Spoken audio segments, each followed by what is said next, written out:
You'll know that feeling, right? When you realize the people who are supposed to protect you, who are supposed to love you unconditionally, are actually keeping a ledger where your worth, your entire existence, is less than potential payday. Yeah, this story is about the moment I became a liability, and the justice I delivered years later when they came back begging for a piece of my victory. My name is Marcus Dixon. I'm 28 now, but I was just 12 years old when my parents decided their ticket to glory was my brother, and my ticket was a foster care system. They chose to chase the NBA dream while I was left chasing a meal ticket and a place to sleep. 16 years of silence, and then last month, a text message. They were back, flat broke, and reaching out for help. They thought the son they abandoned was a safety net they deserved. What they got was a mirror reflecting their past choices. Before I get into how I handle their sudden, audacious reappearance, let me know where you're watching from in the comments, and subscribe to hear more stories about finding strength after betrayal. My childhood started normally enough. We were a typical, aspirational African-American family living in a decent suburban home in Atlanta.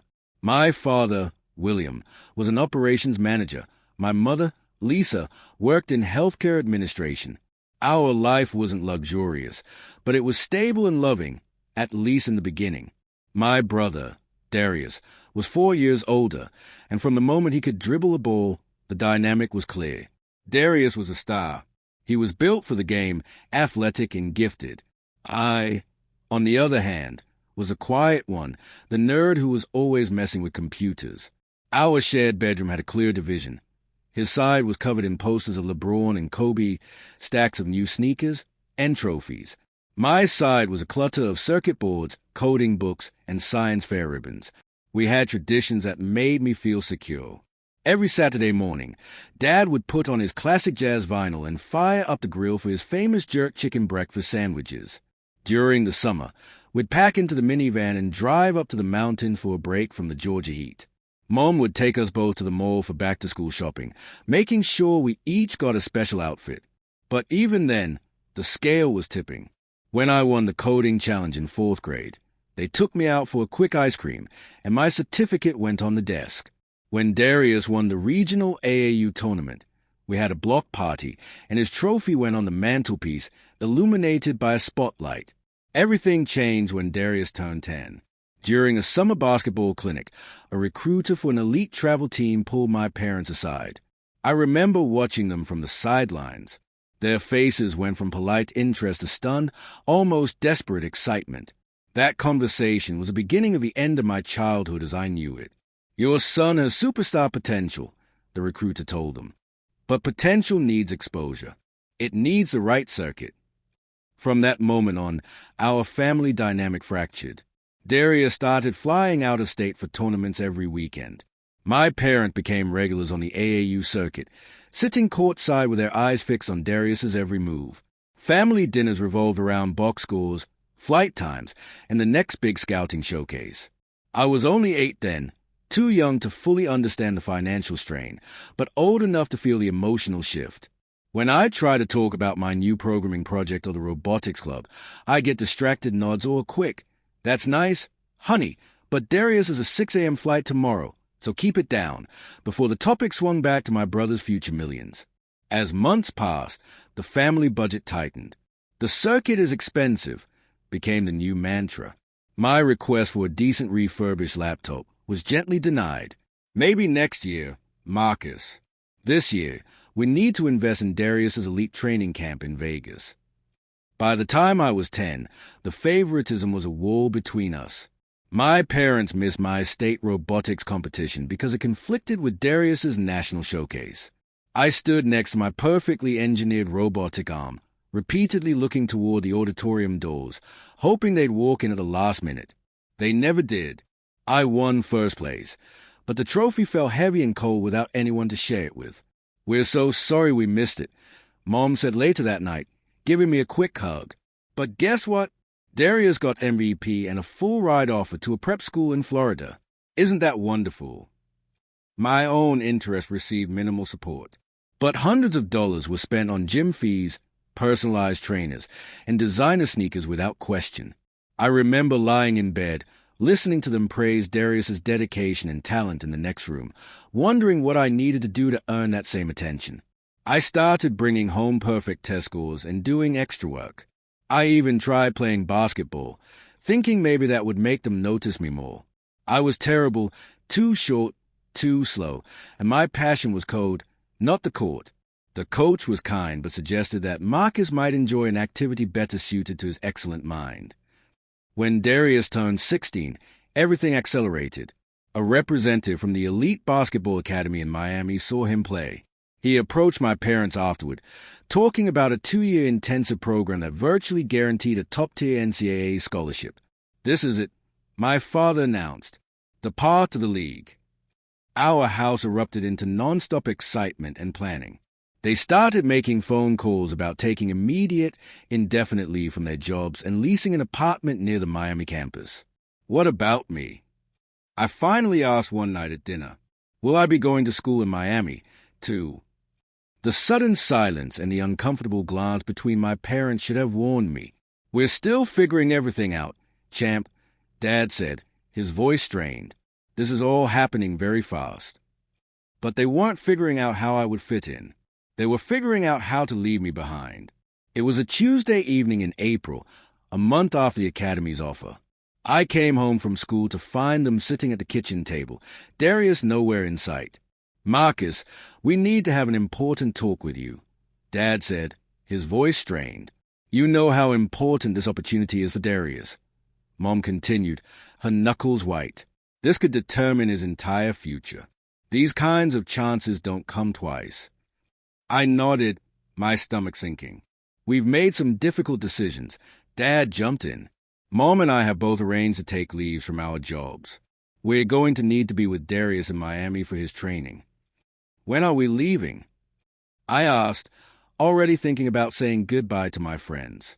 The silence that followed was deafening. "Sweetheart," Mom said, her voice unnaturally high, "that's what we need to talk to you about. The academy is very expensive. The tuition, the flights, the housing in Miami. We've gone over the numbers again and again. We simply can't afford to bring everyone." Dad jumped in. "The cost of a separate school for you, the larger apartment we'd need, the logistics." The horrible truth began to click into place. "So, we're not going? Darius isn't taking the opportunity." "No, Darius needs to go," Mom insisted. "This is his one shot, and he needs us there for support." "What about me?" My voice came out as a whisper. "We've spoken with social services," Dad continued, avoiding my eyes. "There's a program called foster care. It can provide you with a good home while we're away with Darius." Foster care. The words echoed in my head. Foster care was for children who were abused or neglected, not for children whose parents simply chose a different life path. "It would only be for a year or two," Mom rushed to add, "just until Darius gets settled and we can afford to bring you over, too." "You're leaving me behind," I managed to say. "You're giving me away." "Not giving you away," Dad quickly corrected. "This is just a temporary arrangement until we can get financially stable in Florida." I looked from one parent to the other, searching for any sign that this was a terrible joke. There was none, only firm resolution masked by fake sympathy. "Does Darius know?" I asked finally. "Yes," Dad admitted. "He feels terrible about it, but he understands this is the only way." "Then refuse to play," I suggested bitterly. "See how fast their plans change." Darius still went, and I watched him walk out the social services office door without looking back, getting into the car and driving away. Just like that, my family was gone. The Jacksons were my first placement, but they were not my last. Over the next 6 years, I lived in 4 different foster homes. The system taught me a harsh lesson. No one was coming to rescue me. Everything I received had to be earned or fought for. My teenage years were marked by anger and behavioral problems. I was testing boundaries, seeing if anyone cared enough to stop me. Most didn't. They just saw another troubled foster kid. But one person did notice. Mr. Reynolds, a coding teacher at my 3rd high school, called me into his classroom after I'd been caught skipping classes. "I've read your academic file, Marcus," he said. "Your standardized test scores are genius level. So, I'm wondering why you're throwing away a free, permanent life solution for a temporary feeling of anger. What's the point? I asked bitterly. No one cares if I succeed or fail. I care, he said simply. And more importantly, your potential cares. Your circumstances don't define you, but the architecture you build for your future will. That conversation was a turning point. I started to channel my anger differently. Instead of lashing out, I poured my energy into code. The library became my sanctuary. Writing programs helped me process the abandonment and subsequent upheaval. It became clear that tech was my only reliable ticket to independence. I stopped expecting birthday cards or holiday calls from my biological family. Their contact had dwindled to almost nothing, a generic email about Darius's latest injury setback, but never a question about my life. My final foster placement came when I was 16 with the Mercers, a couple who specifically requested an older teen. They offered genuine support without expectation. Mr. Mercer, a retired software engineer, became my mentor, showing me how to turn lines of code into real-world applications. When I received a full scholarship to Howard University, I felt pure vindication. All those years of pain and struggle had led to this opportunity. The Mercers were there cheering loudly when I walked across the stage as valedictorian. My senior year capstone project led to the job offer of a lifetime, a position at a major tech firm in Silicon Valley. That project, which would later become the core of my purpose, was an application I called CodePath. It was designed to solve the exact problem I face in foster care, the lack of access to relevant, high-quality mentorship in tech. I moved across the country, bought my first condo at 25, and lived frugally, remembering the lessons of scarcity. I didn't just get a job. I made a difference. Using my early salary and tech firm connections, I co-founded a nonprofit centered around CodePath. The app functioned as a sophisticated, AI-driven matching platform that connected high-risk and foster youth directly with working software engineers for one-on-one virtual mentorship, training, and internship placement. It wasn't just coding lessons. It was a digital support system. The nonprofit scaled quickly, landing major grants because the results were undeniable. I was using my trauma as a tool for connection and authentic guidance, building the ladder I never had. By 28, I was a respected leader in my field and had achieved complete stability and independence. I owned my condo, thanks to my work, and built what therapists call a chosen family, friends and mentors who actually showed up. CodePath became my legacy, proving that a kid labeled a liability could build a genuine dynasty. I was healing, thriving. The notification appeared on my phone. Lisa Dixon. Marcus, I hope this message finds you well. It's been too long. Your father, Darius, and I have recently returned to Atlanta after many years. We've been thinking about you so much and would love to reconnect. Could we perhaps meet somewhere? Love, Mom.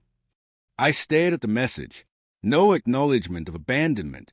No mention of the foster care system they consigned me to. Just, it's been too long, and love, Mom. Curiosity and a need for closure drove me to do some online research. What I found painted a clear picture. Darius's NBA dream had crashed and burned. He never made the leap from the G League overseas. The small snippets I found showed my parents' gradual decline. Early posts featured lavish Miami showcases. Later ones showed simpler accommodations and eventually hints of financial trouble. A mutual acquaintance filled in the gaps. They came back about 3 months ago. Things didn't work out for Darius. Too many injuries. Maybe your parents spent everything they had on private training, moving, and supporting his life. They are staying with an old aunt right now, looking for jobs and a place to live. The MVP had cost them the championship. I decided to respond. I needed to see them to show them who I had become without them. I chose a quiet corner of a public library near my office, neutral territory. They walked in exactly at 2 p.m. They had aged considerably. My father's swagger was gone. My mother looked thin and defeated. Darius, now 32, had lost the athlete's physique. His shoulders slumped. The small talk was excruciating. They asked about my job. I answered briefly. They gave a sanitized version of their Florida years, glossing over the financial sinkhole. Finally, after nearly 30 minutes of this exhausting dance, my mother reached out, stopping just short of touching my hand. Marcus, We made so many mistakes, she said, her eyes filling with tears. We thought we were doing what was best for everyone at the time. We truly believed it would only be temporary. What changed? I asked, my voice steady. Everything was more expensive than we anticipated. My father rushed in. The training, the travel, the constant financial drain. And then, when Darius blew out his knee, there were medical bills, specialists, physical therapy. Darius spoke up. I pushed too hard. Eventually, I just couldn't play professionally anymore. We wanted to come back then, but we'd used up all our savings. It took years just to save enough for the flights home. My father cleared his throat uncomfortably. The thing is, Marcus, we're in a difficult position right now. We're staying with Auntie May, but her house is small. We saw how well you're doing, he continued, eyes flicking to my expensive watch. Your apartment, your job. We were hoping maybe you could help us get back on our feet, just until we find jobs in a place of our own. We're family, after all. The audacity was breathtaking. After abandoning me, they expected me to simply open my high-security condo and my substantial bank account. Let me understand, I said slowly. You're asking to move in with me, and for financial support. They nodded, relief visible on their faces at not having to state the request more explicitly. We wouldn't be a burden, my mother assured me. I could help around the house while I job hunt. I looked at each of them. My father's expression was a mix of shame and expectation. My mother was openly pleading. Darius had the grace to look ashamed. Before I share my decision, I began formally. I need to say something important. When I was 12 years old, you chose to leave me in foster care. That was not a temporary arrangement as promised. It was 6 years of my life spent in 4 different homes with strangers. I miss having parents at every major milestone of my adolescence. I built my life without your guidance or support. My father started to interrupt, but I held up my hand. Please let me finish. This isn't about blame, but about acknowledging reality. I've worked hard to process that abandonment and build a healthy life. Part of that is learning about appropriate boundaries. I slid a comprehensive folder across the table. I cannot offer you financial support or housing in the way you've requested. That wouldn't be healthy for any of us. Their faces fell in unison. My father's hardening into anger. So, you're turning your back on your family when we need you most, he said, his voice low. After everything we did for you growing up. I'm not turning my back on you, I countered, meeting his gaze directly. I'm offering help that's actually sustainable.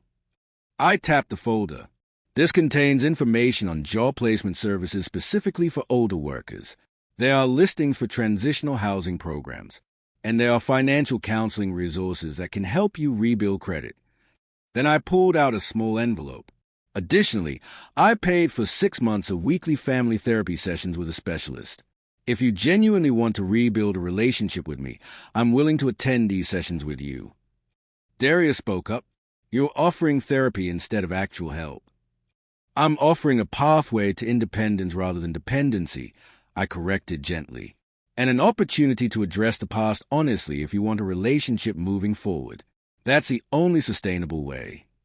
My father pushed the folder back. We don't need counseling or charity referrals. We need family loyalty. After everything we sacrificed for you and your sister. Dad, I said, my voice cutting through his, you sacrificed me, not for me. I stood up, ending the meeting. The resources in that folder are legitimate and helpful. The therapy offer stands for 6 months. Whether you use it or not, those are the boundaries of what I can offer right now. I walked out, leaving them seated at the table. My father was flushed with anger. My mother was crying. But Darius looked at the folder. The following weeks brought slow, difficult change. My parents initially rejected the offer, sending angry texts. I maintained my boundary. Darius, however, reached out and scheduled an appointment with a therapist, which I attended. 2 months in, my father swallowed his pride and used a job placement service, finding entry-level work. My mother followed shortly after. They were small steps, but meaningful ones. Later, my mother admitted, we failed you. We made a terrible choice and told ourselves stories to make it seem okay. I didn't immediately forgive them. Healing is long, but those first steps toward honest acknowledgement opened a door that had been firmly closed for years. By refusing to rescue my parent financially while offering appropriate resources, I had given them exactly what they deserved: the opportunity to take responsibility for their choices and build their own recovery. More importantly, I had given myself what I deserved: freedom from obligation without the burden of cruelty.